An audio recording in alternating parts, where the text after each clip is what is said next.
You're listening to the Packernet Podcast Network.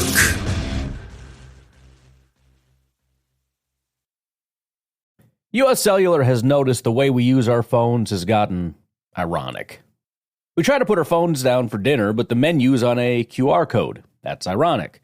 We hit like on social posts that we don't actually like, which is ironic. Which is why U.S. Cellular created Us Mode, to help us reconnect with each other and use our phones less ironically. A phone company wanting people to use their phones less is ironic. Let's find us again with Us Mode from U.S. Cellular. Visit uscellular.com/built-for-us to get started. You're a podcast listener, and this is a podcast ad. Reach great listeners like yourself with podcast advertising from Lips and Ads. Choose from hundreds of top podcasts offering host endorsements, or run a reproduced ad like this one across thousands of shows to reach your target audience with Lips and Ads. Go to lipsandads.com now. That's LIBSYN ads.com.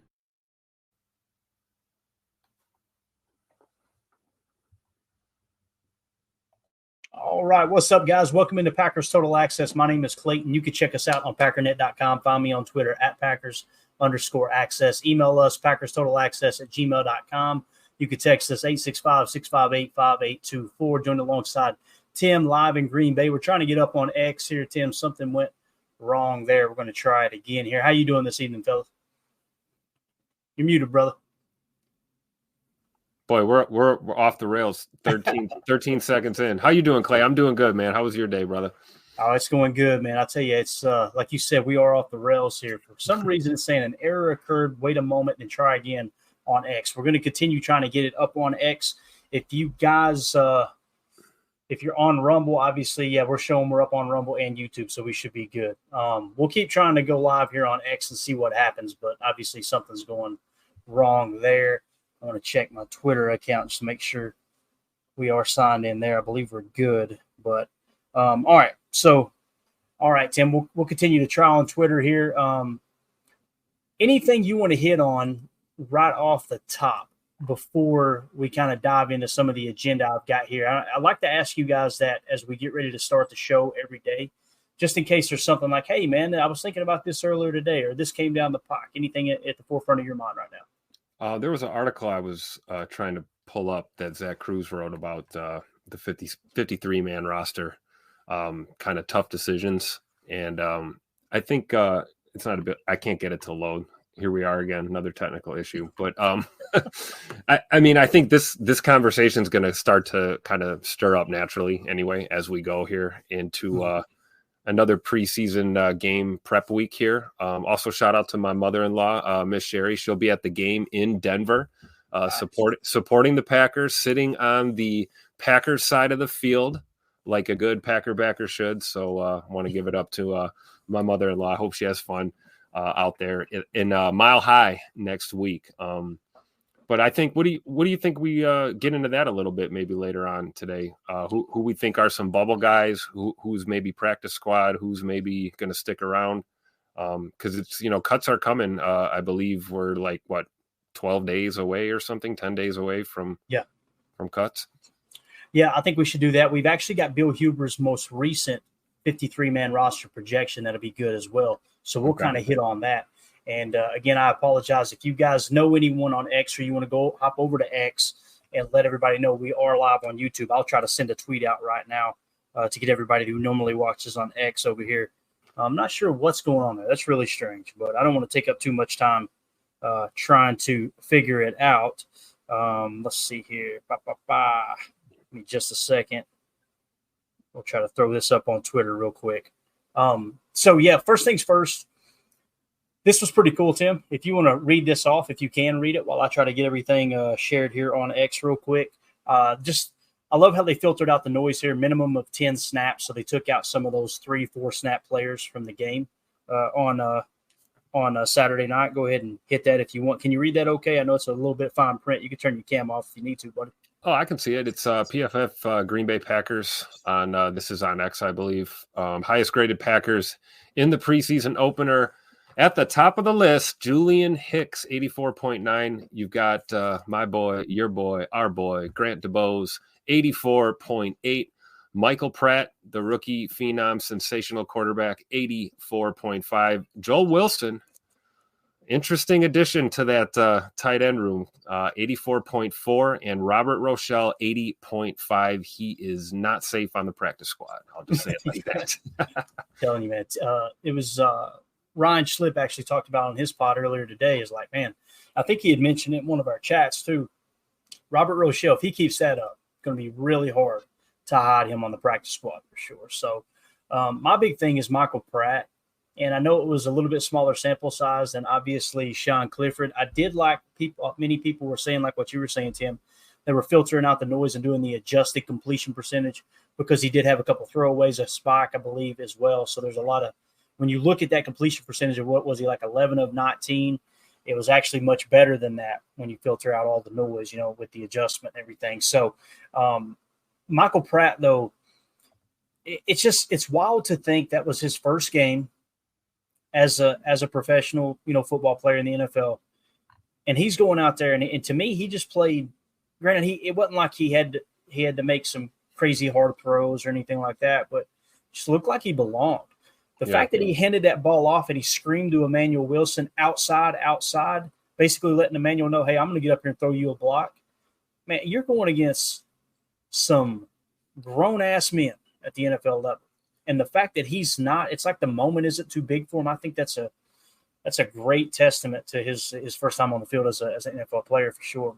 He's a football player, man. That's we always like to throw comparisons with our Hall of Famers, right? So that's definitely Brett Favre's school of thought right there, right? Yeah. I mean, Brett would get out there and throw that lead block too, no problem. And Brett was a heck of a quarterback, of course, but I'll always remember Brett as just a great football player and a great teammate, great leader. So Michael Pratt looks exactly like he's cut from that cloth, like you were saying, Clayton. He didn't look like he had rookie yips at all, or like any nervousness really in the pocket, nothing at all. Usually guys, especially in their first few reps, man, they look shaky when they're out there with, like you said, NFL speed and NFL talent. And, the NFL hit stick capability that some of these guys have. And he was fearless, man. And, I think, it's no secret what Michael Pratt's been through in just the last few years of his young life, in his personal life. And, we talk about the things that Jordan and a lot of guys on our team have been through with adversity. Speaking of, Jair Alexander dealing with the death in the family, our condolences to the Alexander family. These types of trials and tribulations, they build character, and they do it pretty quick when you're in a grown man's league and you're a young player. So it's a testament to the way Michael Pratt kind of approaches the game, I think, which is what we're seeing out there. And that's why we're having the conversations we're having about, the QB2 position battle. There's some of the fan base that thinks that Sean Clifford for sure is your QB2. And then there's a lot of debate that, Michael Pratt may actually make this football team. So we'll see how this all plays out. Absolutely, man. I've actually got a video here. I'll see if I can pull it up. This was Matt LaFleur earlier today, and he was asked about the Michael Pratt block. This was kind of cool here. Get this off the screen. And they asked him, what did you think about Michael Pratt essentially throwing that block for Emmanuel Wilson? Let's see what head coach Matt LaFleur had to say about it. Situations. On the Emmanuel Wilson run where Michael Pratt gets around and throws his shoulder into the lead block, do you like that, or do you want your quarterback to not do that with his throwing arm? I think, it's cool to see. I just think you got to pick and choose the times to do that because it can go south in a hurry. But I think it definitely brought some excitement to the sidelines. Those guys, the team sees it, they recognize it. It got a good reaction in the team meeting. So, sometimes you got to do that. So, in other words, guys Wilson better wake up with their Michael piss Pratt out, like I said before. Throws his shoulder into the lead block. Do you like? Exactly. I don't know. I just love it, man. I love that little grin he gave too, man. It was just kind of like, the guys are going to love to see it. And, it's what made Brett Favre in the 90s was the fact that he wasn't willing to take a game off. That has a real effect on your teammates. Yep. There's some people hearing my voice right now that work everybody works normal jobs, and I'm not trying to say one job is more important than another or one job is harder than another, but when you get into blue collar work, and I know a lot of our listeners, especially down in and around Milwaukee, you guys and gals know what it's like to really roll up your sleeves and go and try to provide for your family on a daily basis. And when you go to work, I feel comfortable saying a good portion of the people you work with really don't give a damn about what they're doing. It's just, hey, let me clock in, clock out, and whatever. But some of you're probably thinking of one or two coworkers where you're like, that dude makes me want to come into work. That dude makes me want to be better at my job. That dude makes me want to carry my load so he doesn't have to pick up the slack or she doesn't have to pick up the slack. I think that's a real thing in an organization when you're trying to build, not just build, but protect culture once it is built. And I think that's a lot about, really when you see Michael Pratt do something like that, the same as you've seen Brett and you've seen Aaron do it from time to time. I remember Aaron throwing a pick one time, running down the sideline and laying the dude out that caught the interception. That's going to make his teammates, when you get back in that huddle and you grab that offensive lineman by the face mask and like, hey, I need you to block him. Like, pick it up. It means more because you're willing to sacrifice your body for your teammates. They're going to want to play harder for you. And I know it kind of goes without saying, but that stuff really matters, man. It does. Yeah. It's like when Brett used to hop up, he'd take a sack or get a, Warren Sapp or somebody just drills him. And then, Brett stands up. Ooh, great hit, man. Is that all you got? Come on. You can bring more than that. Well, that's firing up his O-line, out there in the moment. They're going, man, we can't let nobody touch him. This is crazy. And it is. It's what breeds excellence. It's what makes guys go to war for each other every single snap, every game, every year. And that's how you like you said, you build and cultivate your culture that way. And you're able to maintain it through long stretches. That's why it's, no secret why, there are certain organizations in the NFL that stay relevant for decades at a time, and other ones struggle to even gain any kind of significance in this league. And it has a lot to do with culture. And, are you building a team or are you collecting talent? Yeah, exactly. And Matt LaFleur actually answered a question. He got a little bit chirpy today.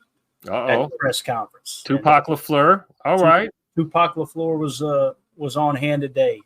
And the tweet I put, quote, "I want to vomit when I hear number one receiver."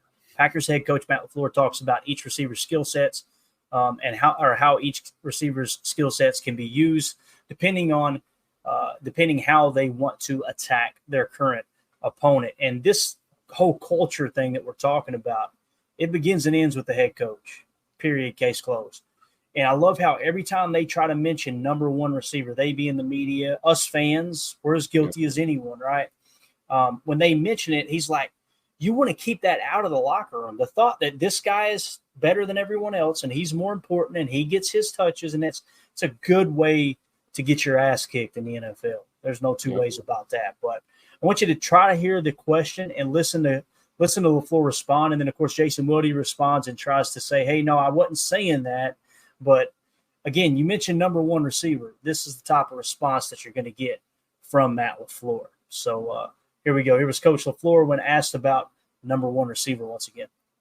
We kept asking about, do you need a number one receiver and stuff like that in the offseason? You guys have so much talent in that, especially in the top four, but even beyond that. Where does Wicks fit into that picture? I get I want to vomit every time I hear number one receiver, to be honest with you. It drives me crazy. That's something that you guys talk about.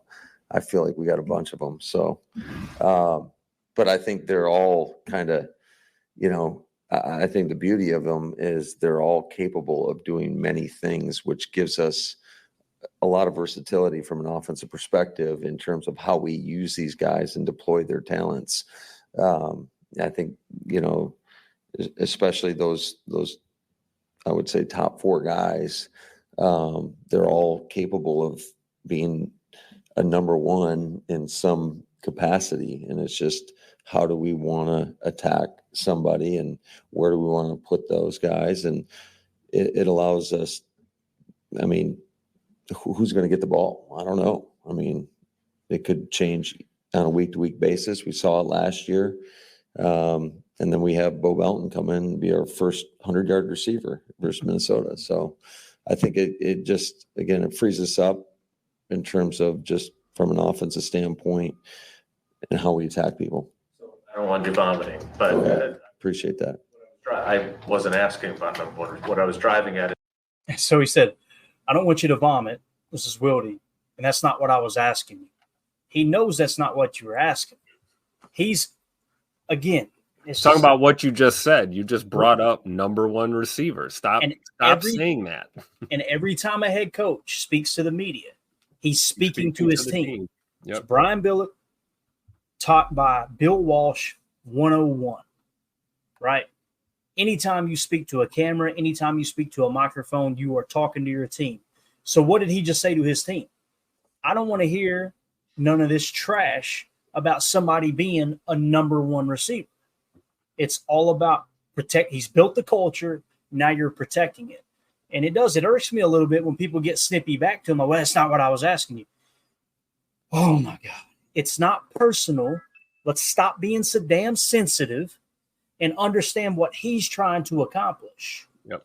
Like it's leadership is what it is. It just baffles me. Anyway, here's the second part. is that exact issue. Is you got 4 guys, and 5 through 8, there's some pretty damn good guys there too. But what's the challenge for you as you choose personnel groups, as you pick and choose how you get a guy? Like there's times when Wicks gets the fewest snaps of those 4 with the ones, and then you see what he did on something like He only got 1 snap the other day, and he made a hell of a play. So, that could be tough. Maybe we'll be a 10 personnel team. Who knows? I love it. maybe we can just march 10 out there. You know what I'm saying? I love how he cut him off again. He's like, he only got 1 touch. Like, I'm not going to pick on Wildy here, but like, was there a question in there? In any, like, where was the question? Like, I heard a lot of setup. I heard a lot of narrative, but I didn't. Where's the question? Right. It's I'm so proud that Matt LaFleur is the Packers head coach, and he is so aware to sniff that stuff out. And people used to refer to Bill Belichick as an a-hole. He doesn't tell you anything at the pressers, blah, blah, blah, blah, blah. He did the same exact type of – now, he did it very dry, right? Very, very just cut and dry, and it was boring. But it's the same thing. No, snip that. Let's nip that in the butt, man. We're not talking wide receiver 1 here, right? Coach Lynn in the chat said Matt looks pissed now when he does interviews, annoyed. I don't know how they do it, Coach. I really don't. Like, because they have to. That's probably the only reason. Right. Well, yeah, they wouldn't be doing it if they weren't forced to. Yeah. Coach Lynn says we could ask better questions than these guys. And again, I don't want to get into a pissing contest with media members, and I appreciate what they do. I mean, it's any bit of information we get out of a coach because someone asks a question. Hey, thank you for your service. I just don't like the whole snarkiness that comes with, like, it's almost like it's an entitlement. You know what I mean? And again, that's not specifically towards Wildy. It's just, I think it's society in general. It's just like, you owe me something here. You owe me an answer. I don't owe you about cuss. I don't owe you nothing. All right. So I don't know. That kind of bothers me. But let's see here. All right. Next thing. We had a tweet that went out. I thought this was cool. Bill Huber tweeted this out and said Jacob Monk was ready, quote, to rip somebody's lips off, end of quote, before the game, is what Buck said. I thought that was really cool because we're talking culture here. We're talking mindset. We're talking this offense kind of having that aggressive approach.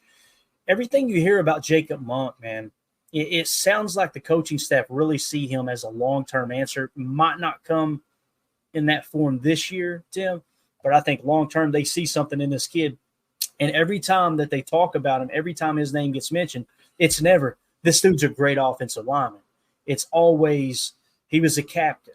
It's how he works. It's all, you know what I mean? It just seems like he's one of those dudes that hell or high water, he's going to make a good professional football player in due time. But I thought that was cool that Buck has singled him out, said he was ready to rip somebody's lips off. That was a line my dad used to use all the time too. He would say that all the time. So that really hit home with me. Of course, Coach Butkus, his uncle, was the great Dick Butkus. So, he got smacked around a little bit as a kid. I love it. kind of paraphrasing a little bit here. I don't remember who said this, but it's, hard work and dedication will beat talent 100% of the time. You can have all the athletic ability and skill and talent in the world, but if that dude next to you is willing to stay longer, work harder and really own it, make it a part of his existence, in the end, that guy's going to find success, and when you see the guys that have the combination of all of that, that's when they're really dangerous, right? That's that like Kobe Bryant Mamba level type intensity that you're looking for when you see a professional athlete. So it looks like Jacob Monk's got, 60 to 65% of that covered right now. And hopefully he continues to grow and develop as a pro and turns into an asset for us on that O-line. Yeah, absolutely, man. And again, talking culture, talking, Jacob Monk, that's how the offensive line coach Buckus sees Jacob Monk, this rookie, like, hey, this dude is going out there ready to hit somebody, ready to tear somebody up. There was one clip, I can't remember who tweeted it out. It was one of the local beat writers, I'm pretty sure. They tweeted out a clip of him throwing a guy on the ground, Jacob Monk throwing a guy on the ground. And listen, that's not to say that he had a great game. I think we would all agree it was kind of mediocre, but as a rookie, you get in there and you kind of hold your own in your first preseason game. U.S. Cellular has noticed the way we use our phones has gotten ironic. We try to put our phones down for dinner, but the menu's on a QR code. That's ironic. We hit like on social posts that we don't actually like, which is ironic. Which is why U.S. Cellular created Us Mode, to help us reconnect with each other and use our phones less ironically. A phone company wanting people to use their phones less is ironic. Let's find us again with Us Mode from U.S. Cellular. Visit uscellular.com/built-for-us to get started. This episode is brought to you by our good friends at NFL Sunday Ticket on YouTube TV. I'm sure by now you've all gotten back into your Sunday routines, but they could be even better. With NFL Sunday Ticket and YouTube TV, you get the most live NFL games all in one place, every game, every Sunday, and you can even watch up to 4 different games at once with Multiview, one of my favorite inventions of this decade. It's exactly what you need to catch all the action, make your Sundays more magical, and also YouTube TV is great. I got it this year. It's awesome. Sign up now at youtube.com/BS. Device and content restrictions apply. Local and national games on YouTube TV. NFL Sunday Ticket for out-of-market games excludes digital-only games. You're a podcast listener, and this is a podcast ad. Reach great listeners like yourself with podcast advertising from Lips and Ads. Choose from hundreds of top podcasts offering host endorsements, or run a reproduced ad like this one across thousands of shows to reach your target audience with Lips and Ads. Go to lipsandads.com now. That's LIBSYN ads.com. You're a podcast listener, and this is a podcast ad. Reach great listeners like yourself with podcast advertising from Lips and Ads. Choose from hundreds of top podcasts offering host endorsements, or run a reproduced ad like this one across thousands of shows to reach your target audience with Lips and Ads. Go to lipsandads.com now. That's LIBSYN ads.com. But when you get on the field as a rookie and you're throwing defensive linemen on the ground, really says a lot about the attitude. Now, another thing that came out, Jason Brable, wide receiver coach, I think he's the passing game coordinator as well, said, let's see, this was Matt Schneiden said, Jason Brable says LaFleur showed a couple of clips of Grant DuBose blocking Saturday to the team to demonstrate model plays. We've seen him make plenty of nice catches this preseason, but it's that aspect of his game that will earn him a roster spot. I'm telling you, man, this team, Tim, you're seeing a common theme, are you not, man? Yeah, it's what I felt, opening day, man. There's something in the air, man, around this team, around this facility, around these guys, and Grant DuBose and the way he's kind of just, what's the good adjective here? His ascension, the Phoenix rising, from the ashes of an injury-laden season last year. Opportunities taken away from him through no fault of his own, really. And he is just on the rise. And he is not the only player that we could say that about right now. We can go up and down this roster, top, middle, and bottom end, and find guys that are trending in the right direction. And this is where we want to be as a football team. I said it before. I'll say it again. I will say it all year with confidence. I believe we will bring Lombardi home. It's not this is our year type of mentality. I just feel like the pieces The pieces are coming together. The staff is coming together. Like, you talk about culture and vision and protecting what it means to be a Green Bay Packer in 2024 right now. The intensity level is up. Communication is at an all-time high. Mistakes are being made. Guys are learning from them very quickly. I think we're contending this year, ladies and gentlemen. And it looks like Grant DuBose is going to, play a pretty key role in that this year. I don't know if it's safe to say that he's basically leapfrogged Malik Heath yet. That might be a bit early. We'll see how this week plays out, though. I'll tell you, I'm excited to be at practice tomorrow and watch particularly this bottom end receiver battle, in addition to the progression of Michael Pratt as he chases down a potential spot as QB2. It's kind of a long shot for a rookie, right? But he's not hurting himself, certainly, I don't think, with his play. So a lot to look forward to here as a fan. Yeah. You heard it from a fan. We got a lot of people filing in here on YouTube. Appreciate y'all hanging out with us. If you would hit that like button, help us boost the algorithm and land on a lot of other Packer fans' homepages. We appreciate y'all chilling with us here this evening, just talking a little Packers. Coach Lynn said, I like him a bunch. Monk is our next steal like Tom was. Man, I hope you're right, Coach, because if somehow, some way he proves to be just close to what Zach Tom has kind of grown and developed into, we got another dog on that offensive line. That's who I thought of when you were talking about Monk, like pancaking that dude. It was like I thought of the infamous Zach Tom clip. Yeah. Was that Zach Tom or was that Rasheed Walker that did the hump move? The hump move not the Reggie White hump move, but the the Reggie White hump move was PG. This was PG-13 at best. Probably closer to rated R, to be honest with you, Tim. That was Rasheed Walker. It's just I get it. I got it mixed up. My bad, bro. I've watched football for a very, very, very long time. That's the first time I'd ever seen a lineman pancake somebody and hit them with the old hump move. But it's first time for everything, I guess. Let's see. We had a question from Andy A. Pack. Let me drop this down real quick. So Andy A. Pack in the house. Good to see you, buddy. He said, I had a question based on a recent episode. You said that the cover 2 should have been expected. I am wondering what are schematic changes makes Hafley different from Barry? Sorry if dumb. Not a dumb question at all, Andy. Here, the quick answer is, and it's not going to be quick. You guys know it's not going to be quick. I'm sure. There are some fans that will lead you to believe like this defensive coordinator is running a totally different defense than this one. And it's like they don't run the same plays. Every defense in the National Football League run the same plays.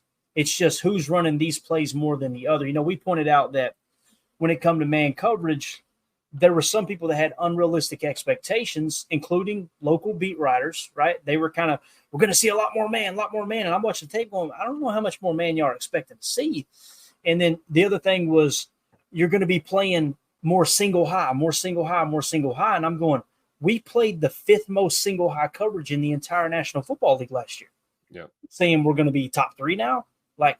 And the reason being is not understanding pre-snap and post-snap and all that. And to try to answer your question in the quickest manner possible here, Andy, when we said the cover 2, it wasn't that it was a cover 2 defense. It was a too high shell pre-snap look, which is what Barry was notorious for. And what I was trying to say is every defensive coordinator in the league would prefer showing the same too high deep safety look every play, whether they're sugaring or not, and rotating into a different style of defense because it deters the offense from taking a shot play down the seam. Essentially what you're saying is you can't attack the boundaries and you can't attack the seams because there's two seams to say. I know there's one seam on a football field, but you're trying to attack 2 different spaces. And if you've got a quarter coverage look, you basically got deep quarter,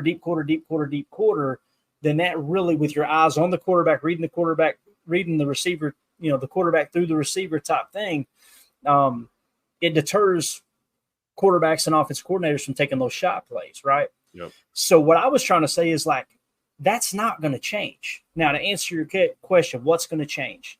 We're now in a 4-3 defense, which is predominantly one gap responsibility against the run. That's the schematic change. Exactly. Yeah. As opposed to the 34 jam where you got a 5-man front and your 3 defensive linemen are playing 2 gaps, and the edges, the outside linebackers, are really responsible for holding that edge, and you're supposed to allow your linebackers to flow in and make the play.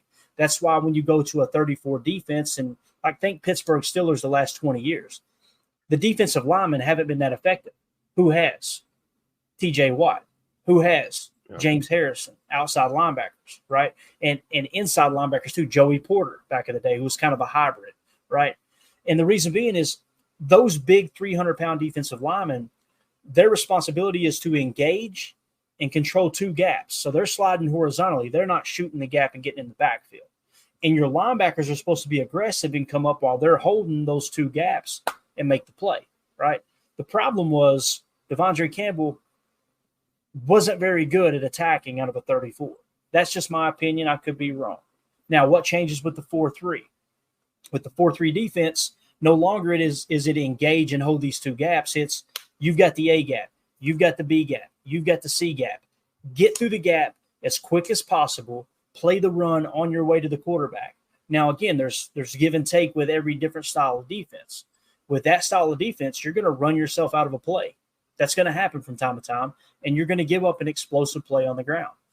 You're going to see that. You kind of see Brenton Cox Jr. the other day, him running past the ball carrier because he's just getting upfield, as opposed to in the past, the 34 jam, those big hog mollies in the middle are going to hold 2 gaps, and you got to set the edge and then work your way to the quarterback type thing, especially if there's a chance of a running play. So that's the biggest change. Now, the other thing that's going to change, Joe Barry was a linebackers coach. It's no coincidence, and many fans like to forget that our linebacking was horrible. Joe Barry comes in and makes Devondre Campbell an all-pro year 1. Bang. Dude had done nothing anywhere else. He was a linebacker coach. Now, the problem is teams adjust, and now our defense becomes a little bit vulnerable. And as you try to adjust on the fly, the way that Joe Barry tried to adjust is to add depth to the rules of his coverage, playing a lot of match defense, meaning if and then. If the number 2 goes vert, all right, that now turns into man coverage beyond a 7-yard threshold. If the number 2 goes to the flat, now I drop into a hook zone.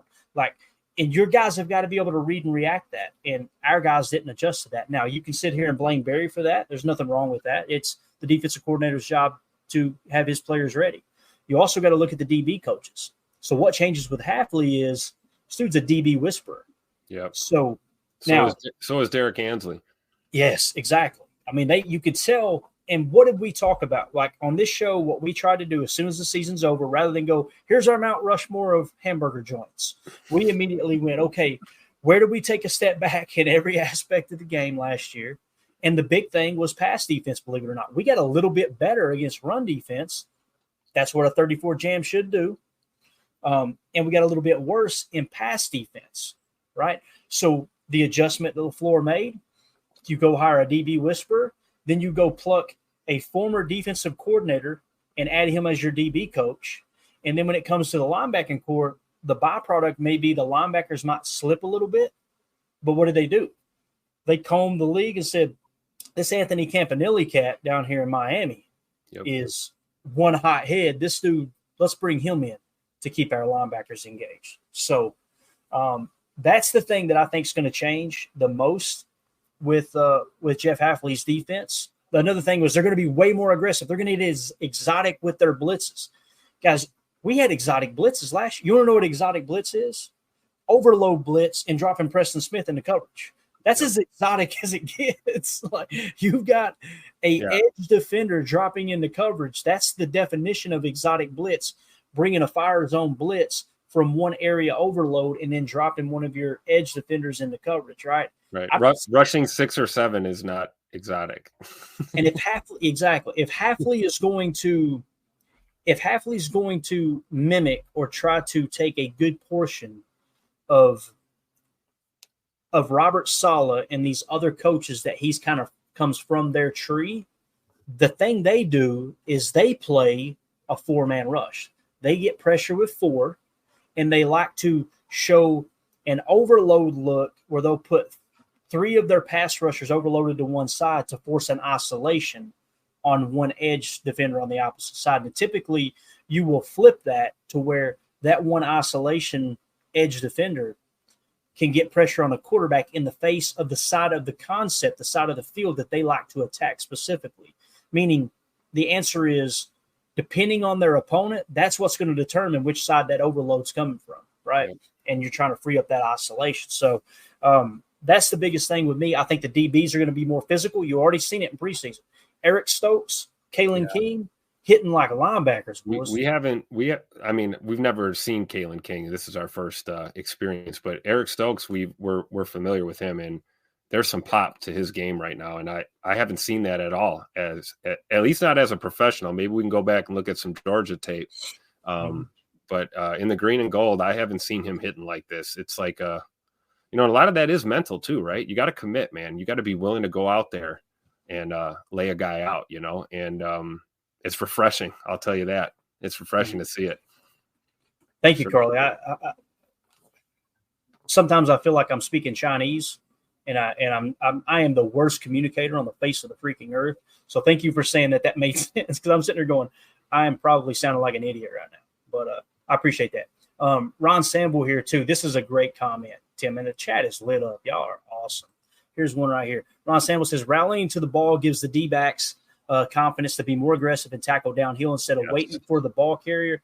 And I heard this too. LaFleur says snapshots of some tackles showed 11 players in the snapshot. Yep. And when you look last year, you never seen that. To me, that's not a knock against the DC. That's a knock against the players. Like, hey, listen, he has the ball. The name of the game is see ball, get ball, right? If you're playing back and you're not, attacking the ball, I promise you there was no one in that coaching staff last year going, hey, listen, guys, don't worry about tackling. Let him get him. One guy's enough. They're not coaching like that. But the point is, Derek Ansley, Anthony Campanile, Ogabasi, Jeff Hafley. And you notice Jeff Hafley doesn't get all animated and everything. Jeff Hafley's like the mad scientist sitting back going, hey, boys, go get him. Go get after him. And these guys, you've seen it firsthand, Tim. Oh, yeah. He's hands-on. He's passionate, but you're right. He's not a fire and brimstone guy. He's got enforcers. We just named a good chunk of those guys that have been brought in to keep the piss hot, as Matt LaFleur would say. That's their job. But Hafley, another thing, going back to Andy's question too, is he was very transparent in his initial presser when he got here that he was going to add some versatility too. He wanted to be unpredictable. He wanted to have some versatility. So it leads me to believe that just when you think you're seeing something consistently, that he's going to be on top of it and switch it up and make sure that we're not getting predictable. Another thing he's going to do probably more often than we saw with a Joe Barry defense is we talked about this last night on the pod, pre-snap versus post-snap. What you're showing, you're showing that quarterback and that offense only what you want them to see. And you want to time it to the point that you get to the defensive set you want to be in when it's too late for them to make a change. It sounds simple. It's not. It's easier said than done. There's a lot of moving pieces, a lot of things that can go wrong. But when teams do that effectively and consistently, they boat race their opponent a lot. We've seen it in Kansas City. You've mentioned, Belichick and the Patriots were notorious for that. And it's kind of a staple in the NFL, but there are teams and defenses that do it better than others. And there's nothing worse than going out there showing cover two and the quarterback knowing you're going to switch to single high. And then it's like, now what? Your deception is no longer working. So I think Hafley he's a mad scientist. You're right. He's a technical guy too, just as much as he is a hands-on guy. And it'll be interesting to see. We talked about this earlier. You think Haf will be in the booth, or do you think he's a sideline? Oh, that's a great question. Kind of guy. Me personally, I don't know why a coordinator would want to be on the field. I would want the bird's eye view. You're communicating, and people say, well, they need to be down there in the mix. They need to be involved. Listen, I can't remember who was it that said it. Might have been Lombardi. I'm not here to motivate you. If I have to I will fire you before I motivate you. Yep. Like if I have to motivate you to get excited to play the game of football, you're not what we're looking for. You don't belong here. Mike Tomlin said the same thing. I want volunteers, not hostages, right? So I want my coordinators up in the booth, in the box, so they can see everything. And all the emotion is, here's the reality. Like all week long, in preparation for your upcoming opponent, you've looked at tendencies. You've watched the 4-game saturation, the previous 4-game saturation of your opponent. You probably watched the last two head-to-head against that opponent, right? So you've watched the saturation of 6 games, 4 of their most recent, 2 specifically geared toward attacking your schemes, both offensively and defensively. And you sat down and said, okay, here's the players we got. Here's how we need to attack them. Yeah, we need to utilize that. All right, here's the 3 passing concepts they use the most, the route combinations. Okay, how can we attack that? All right, yeah, cover 3 fits that. Let's play a lot of cover 3. Okay, cool. Here's the weak spot on their defensive line. All right, what if we try to run a couple TE stunts on this side since they're weak there? And you put this whole game plan together. And then it comes game day, and you're on the sideline, and everybody's emotionally charged, and they're coming over going, Coach, I can do this, I can do that. Shut the hell up. We spent hundreds of man hours all week long putting this game plan together. And because someone's fiery and emotional and they want an opportunity, they're going to no. That's why I want my coordinators in the box focused on the game plan. Yeah. Bill Belichick said it all the time, man. He said that him and Parcells used to get it. You can watch some old NFL films clips of those 2 cats getting into it. You never seen him raise his voice to Parcells once, but Parcells just ate his lunch all the time. And they asked him about it, and Belichick said, when you're in the heat of battle like that, you give an order and you take an order. There's no time to have a conversation about it. Yep. It's, hey, look, here's what we're doing. Everybody do your job, get on board, right? That's what makes Bill Belichick such a great leader. But Andy Apac said, what a great answer. Simplest terms, disguise pre-snap, then simplify the responsibility post-snap for the D-line, and the DBs are physical. Man, I feel like I need to learn more about the X's and O's. The beautiful thing, Andy, there's not been a new defense invented. There hasn't been. Like you've got 2 styles of defense: man coverage, zone. Within man, you've got 0, or what I refer to as goose on Chalk Talk. That's 0 coverage, means there's no safeties deep. Everybody's man coverage. If you're not covering a man, you're blitzing the quarterback. That's what we call 0. You've got cover 1, where you've got 1 safety deep. Everyone else is man coverage across the board. You're probably bringing 5 rushers, depending on how many guys are in the route. You've got cover 1 hole, where it's typically 1 safety deep. The other safety's playing man coverage, either on the slot or on the most of the time the tight end or a running back. And you've got a linebacker dropping into a mid zone in the middle. So you're taking away the center of the field, man coverage across the board, right? You've got cover 1 robber, where it's typically you'll show a 2 high set, ball snap. 1 safety will rob. He'll come down and play robber into the middle of the field. So rather than have the whole play where the linebacker is dropping back like a rack coverage, you've got a safety flying down into the box, robbing down into the box to cover that mid zone. So you got single high, where they still cover 1 man. You've got cover 2 man across the board, 4-man rush. If you're in a quarter look, then you'll typically have a 3-man rush, but you got 2 safeties responsible for deep halves. The way you play 2-man under, and the reason it's called 2-man under, is you play underneath leverage, meaning as the man cover corner or safety or linebacker, I'm taking away the underneath route, and we're trying to funnel it over the top into those 2 safeties, right? That's all your man coverage looks. Yep. Now you've got exotic blitzes where you'll do like a silver shoot, or you'll do a double A gap mug, and you'll fire those 2 A gap. That still, guess what that is? That's 0 man. Yep. So it's where the blitz is coming from. In zone defense, you've typically got cover 4. Okay. With that, you've got quarters and zone match. We talked about zone match. I won't go into all the details. You've got the whole season talking about that. Right. Exactly. Cover 3 deep zones, right? Deep third. Okay. And then you've got typically it's your 7 in coverage is the goal, 4-man rush, 7 in coverage. So you got 3 up top and 4 underneath with a little blanket coverage there. So you've got your quarters, you've got your cover 3, you've got cover 2, where you've got 5 blanket underneath zones and only 2 up top. Now that's a little more vulnerable to the pass. Then you've got your Tampa 2, where it's the same as a cover 2, but the Mike will cover deep down the seam to take that spot away. By the way, to the best of my knowledge, Tony Dungy invented that defense in Tampa Bay to stop Brett Favre because they used to attack the seam. Hearing Mark Chmura talk about that, Tim, is hilarious. He hates Tony Dungy with a passion because that was his money play, was that seam shot. And Tony Dungy started taking it away, walking the Mike out with the seam with Tampa 2. I won't bore you with all the details of every defense, but you get the gist. None of that changed. Now it's how are you coaching it? Now Nick Saban, along with Red 2 that him and Belichick developed as a red zone defense that is unbelievable. You want to go down a rabbit hole, just type in Bill Belichick, Nick Saban, Red 2, and pack a lunch because you're going to find all kinds of stuff online that talks about the principles and the rules that go along with that style of defense. You've got that aspect. But one thing that Saban did with his quarters look, and Coach Lynn's probably heard of this, you've got triangle and you've got box. Everything in football is a numbers game.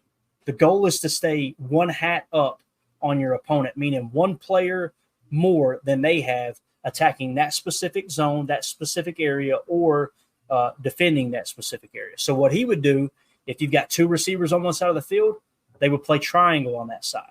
3 defenders forming a triangle over top of those receivers, okay?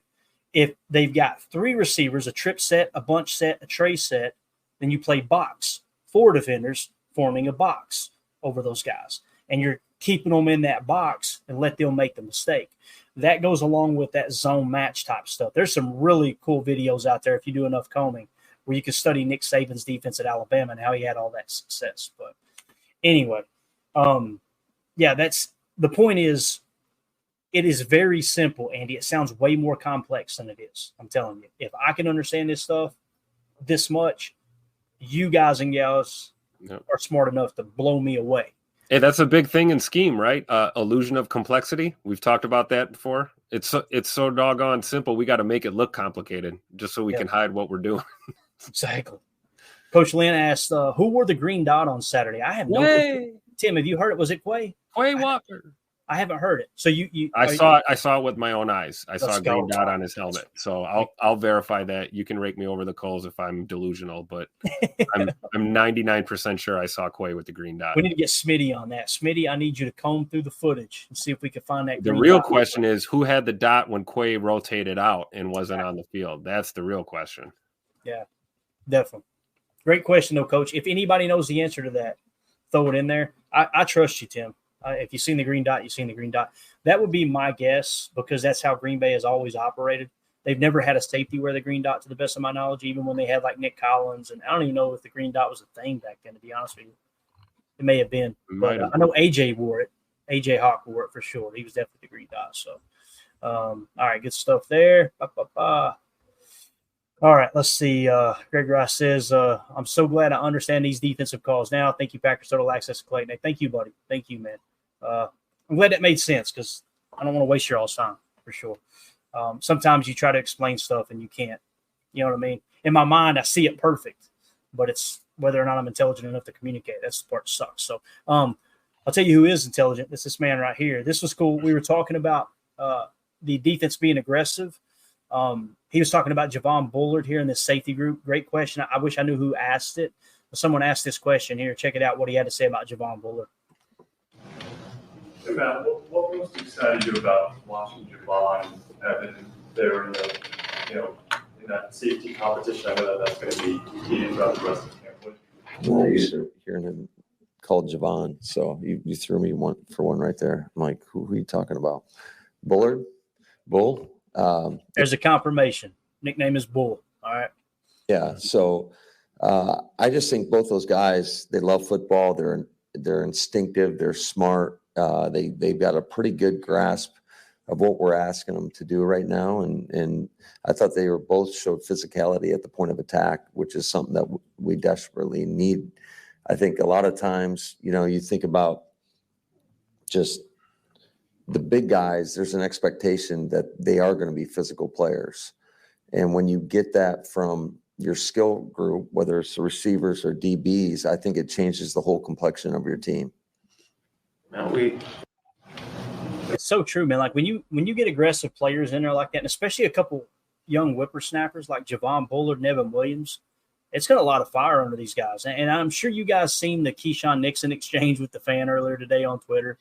Oh my gosh. I don't understand why people want to go on Twitter and argue with players. I just don't get it. At the same time, I also don't understand why players want to take the time to argue with fans. It's like nothing got accomplished there. But I think that when you add two young players like Evan Williams and Javon Bullard, and then maybe even Katana Ladapo, he may turn out to be just as good or better than both those guys. It really just changes the whole culture, Tim, because you got two young guys like Bullard. You heard him say it. I don't like that word comfortable, because as soon as you get comfortable, you lose your job. And I don't even have a job right now. Like, he's going in. Everybody is pretty much saying he's going to be the safety alongside X, and he doesn't see it like that. It's like, I got to earn this. Culture's huge, man. Pretty cool what Coach had to say about the two young safeties there. Oh, yeah, for sure. And Bullard's got the right attitude, man. You get comfortable, you're going to get chased down by the person that's gaining on you. There's always somebody waiting in the wings, willing to work as hard or harder than you are, and wants it just as much or more than you do. So you have to keep yourself motivated, and you have to never accept your position that where you're at. And even if you are, look at the great players in our league. You got guys that are 5, 6, 7, 8, 10, 12-time Pro Bowlers. I'm sure none of those guys felt comfortable in their career. They went out every single game and played their guts out. So, to see that in a young, what is he, 21, something like that, 20-year-old kid, he's got his head screwed on straight. And again, you are going to fit in really well in Green Bay if that is your attitude. There has been a cultural shift towards the end of the Rodgers era, we'll say, and into this new generation Matt LaFleur era with Jordan Love at the helm. And you can see it. Leadership is abundant on this team. It's a team full of leaders, really, and guys that are playing for each other. And it's awesome, man. Yeah. Ron Sample says, sounds like Nixon will be motivated. There's no two ways about that, man. He's ready to prove some people wrong. And that's what competition does, man. We're ready to see it, right? Yeah, absolutely. Waiting to see K9 shut him down in the slot. Yep. Been waiting a couple years for that. Hopefully this is the year. Yeah, there it is. Coach Lynn said, did you see the tweet from Nixon today? I did, Coach. That's what we were kind of referring to here. Prince said Nixon been reading the PTA chat. Oh, man. What's up, Keyshawn, if you're listening? How's it going, man? See you tomorrow at practice. He ain't listening. He said that's like hearing nails on a chalkboard, that dude with that redneck accent. You kidding me? Keyshawn said, I don't speak redneck. I sure hope he comes out and balls out, man. But like we say on this show, if you see it, you got to say it. Yeah. I always try to say it in a respectful way. I can't stand it when people, he's trash. And it's like, bro, you wouldn't say that to his face. Come on, let's not do that. That's that. Now there's some that they get drunk and they go live and they shout it to the hills, and the next thing you know, they're on their soapbox like, you guys need to stop disrespecting people. It's like, you don't remember what you said on that stream last night. You were 3 sheets to the wind and don't remember a damn thing you said. You're out here preaching to people that they need to be. It's hilarious. Anyway, so that being said, one last thing here we'll share real quick. Coach LaFleur talking about Devontae Wyatt. Tim, what I seen from Devontae Wyatt, and granted it was just one preseason game, I think this dude is about to have a hell of a year. He's going to be in the backfield so much with his physical ability. When they ran a TE stunt, meaning the defensive tackle crashed out on 2 offensive linemen to free up a looping defensive end, and he still beat the double team and got in the backfield. Bro, I'm just telling you, he's looking like the real deal this year. This is going to fit him in this scheme. And here's what Coach LaFleur had to say about it. In this next game as well. What about Wyatt? Where do you think he's made the jump, and why is he a good fit for what you guys want to do up there? I just think his explosiveness is one of the traits that we loved about him coming out of Georgia, and I think there's a lot of less read and react in this defense. It's more attack, get off the ball, create havoc, and we saw that on I think it was on Van Ness's sack, I believe. So he got in there. A slide was actually going to working to Devontae, and he was able to fly past the center and get the quarterback off his spot and flush to the quarterback's left, and Van Ness was there for the sack. So what he's talking about there, the slide was to Wyatt's side. They were sliding the protection to help double team Devontae Wyatt in his side of the ball, and Devontae's still being disrupted. Again, he's not built for a 34 jam. You're wasting his talent and ability. It's why many teams who played a 34 jam back in the day, unless it was a generational talent or someone like and I'm not saying he's generational, but someone like B.J. Raji. B.J. Raji was worthy of a first-round pick. This is the guy who's going to anchor us at nose in this new 34 scheme as they were changing over with Dom Capers. Mm-hmm. But who was someone else they went out to add? Howard Green that year. Howard Green is the quintessential 34 jam defensive lineman, right? Devontae Wyatt is a quick pass rushing 300-pound defensive lineman, not a guy who's going to be stout, hold the line of attack, play two gaps. You're wasting his quickness, his natural, his superpower. You're wasting it in a 34 jam, right?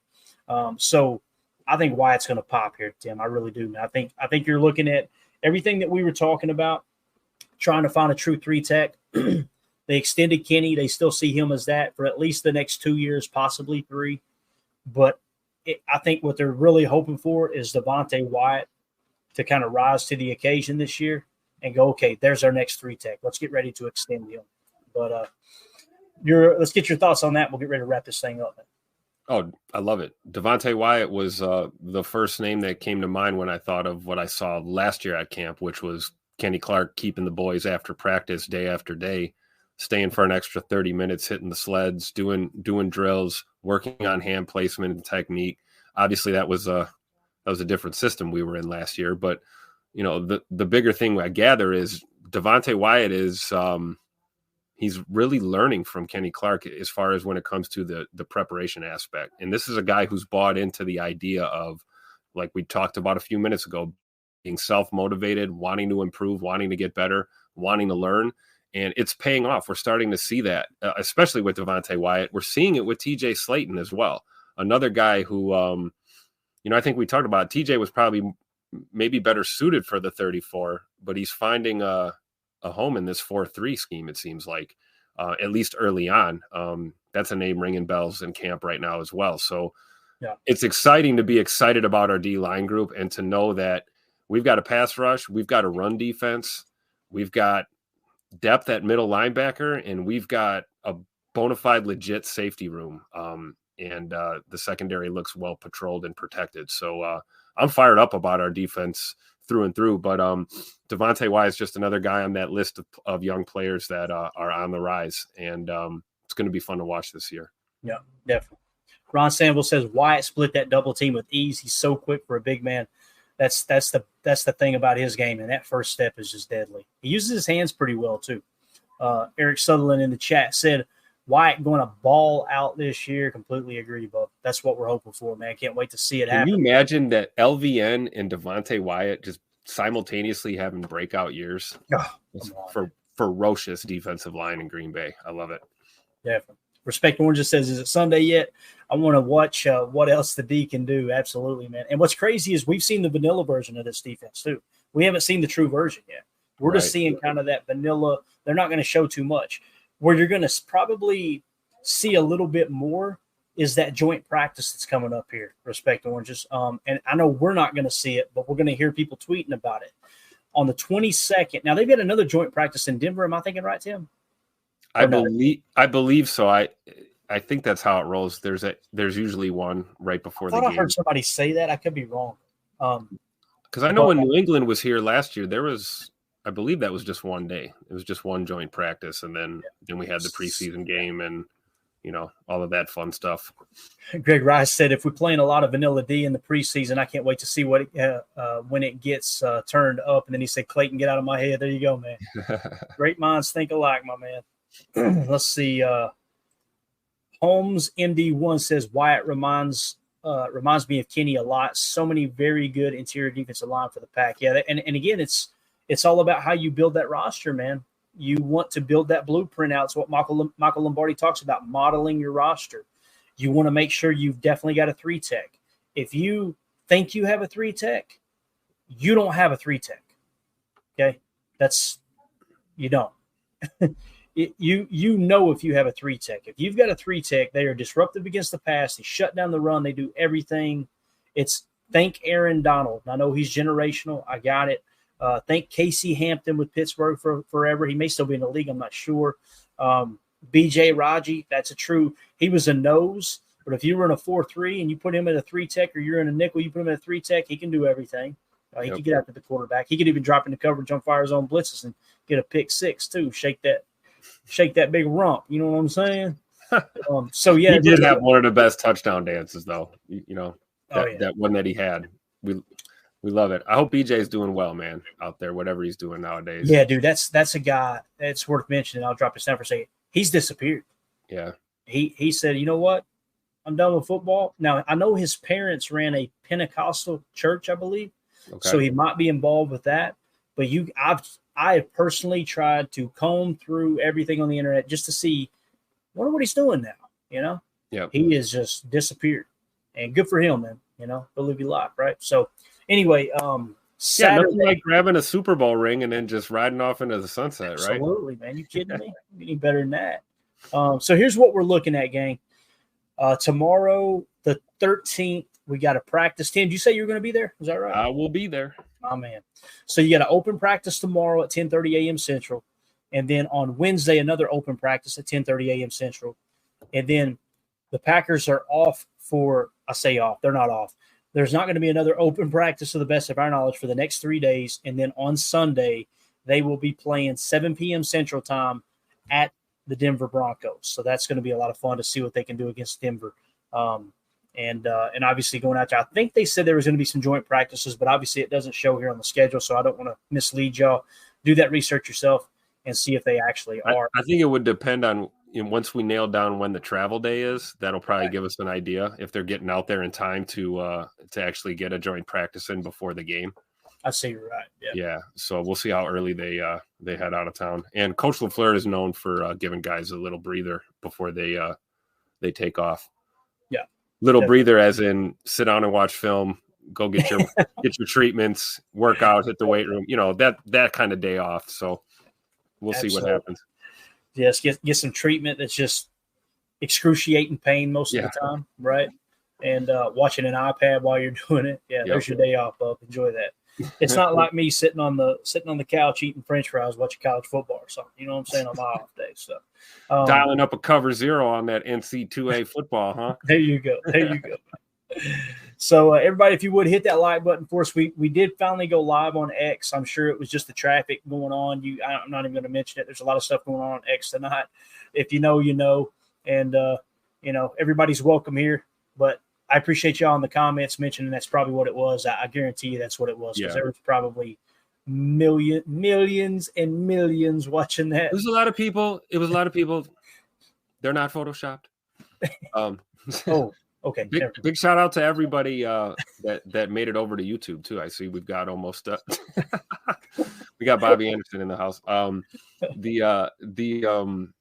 The numbers are good, man. Everybody made it over and found us, so that's awesome. Shout out to everybody on Rumble and in YouTube. Please click that like button. That'll help us get this stream to everybody else too. So we appreciate it. Definitely. All right, guys, that's it. Appreciate everybody hanging out with us. Tim, if you would help me out here, sir. Oh yeah, we can't do this without this. For those of you listening on the pod, thank you for making us part of your day, and I mean that seriously. Everyone who's listening on the podcast, you are the lifeblood of what we do here. YouTube is just kind of the extra visualization. We can throw stuff up on the screen, but those that are listening on the podcast, you're the lifeblood of what we do. We appreciate you supporting PackerNet and everything we're doing over there. If you guys normally just watch on YouTube, you can scan that QR code right there in the upper right. That'll send you to PackerNet Podcast, where you can find this in podcast form, as well as Ryan Schlip's PackerNet Podcast, Jake Shavink's It's Always Draft Season Podcast, and, of course, PackerNet After Dark. We got an awesome slate of shows on there, and feel free to subscribe to it wherever you get your podcasts at there. So, again, thanks, everybody. As always, let's go out and be the change we want to see in the world. Y'all have a wonderful evening. Go Pack, go.